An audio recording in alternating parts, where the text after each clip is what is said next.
Halo teman-teman, perkenalkan, nama saya Jihan Zahra Fauzia dari Pendidikan Geografi, Fakultas Keguruan dan Ilmu Pendidikan. NPM saya 212170006.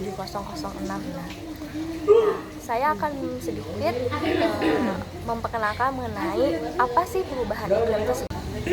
Perubahan iklim adalah isu global yang semakin mendesak. Kita melihat dampaknya di mana-mana. Badai yang semakin kuat, kemudian kebakaran hutan yang sering terjadi, dan kenaikan permukaan air laut. Yang hal tersebut bisa mengancam kota-kota yang ada di pesisir. Namun, apa itu sebenarnya perubahan iklim?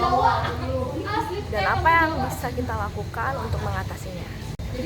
Pertama, perubahan iklim ini bisa disebabkan oleh aktivitas manusia, terutama melalui pembakaran bahan bakar fosil yang seperti minyak, gas, dan batu bara.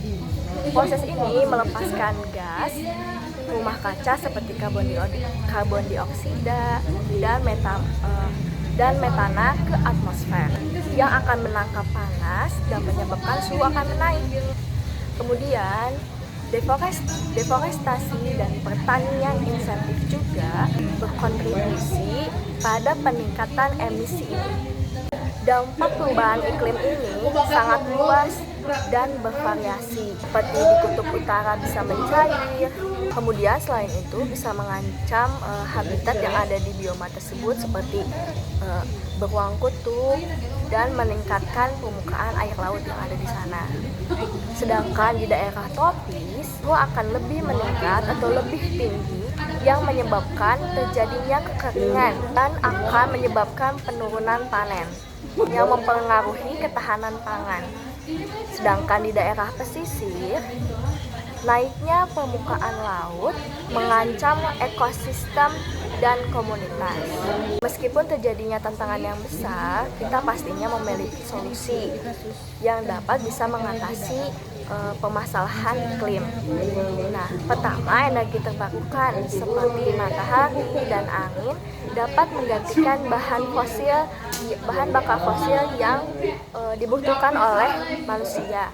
Kemudian, penggunaan kendaraan listrik yaitu dapat mengurangi emisi transportasi. Selain itu, pelestarian hutan dan praktik pertanian berkelanjutan juga berperan penting dalam menyerap karbon dari atmosfer.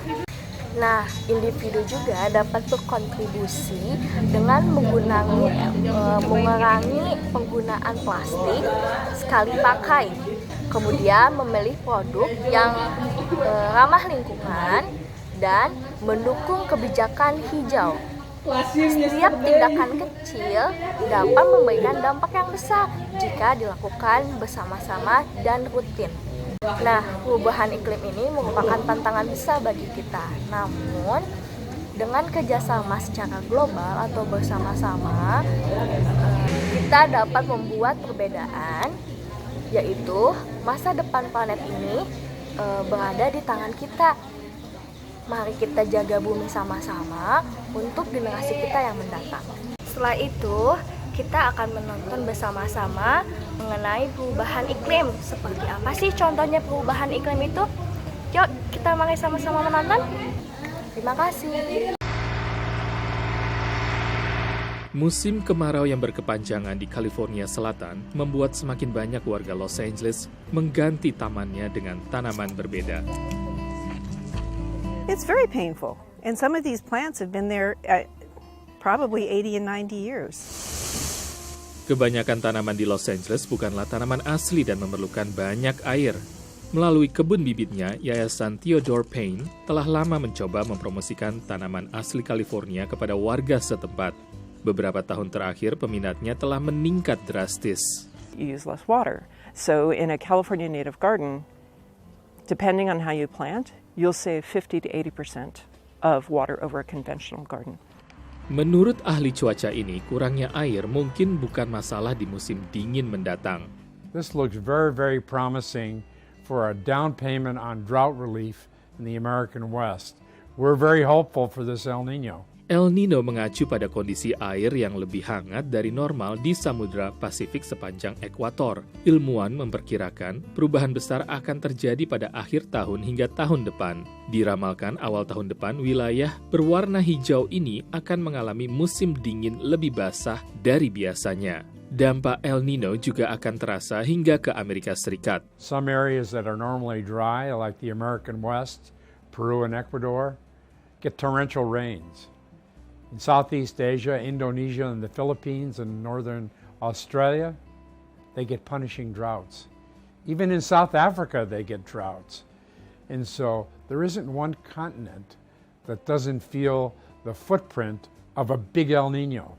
Sementara El Nino berlangsung sekitar setahun, pola cuaca lainnya dapat berlangsung lebih lama. Namanya Pacific Decadal Oscillation atau PDO, yang cenderung memperlihatkan pola penghangatan atau pendinginan yang akan berlangsung selama bertahun-tahun atau beberapa dekade. So the warm pattern of the PDO favors above normal rainfall in Southern California and throughout the southwest part of the U.S. and northern Mexico. So it would favor a break in these dry conditions for the southwest. Cuaca memang sulit diprediksi. Pada 2 badai besar El Nino terakhir, terjadi transisi yang cepat ke kondisi dingin dan berubah ke pola PDO.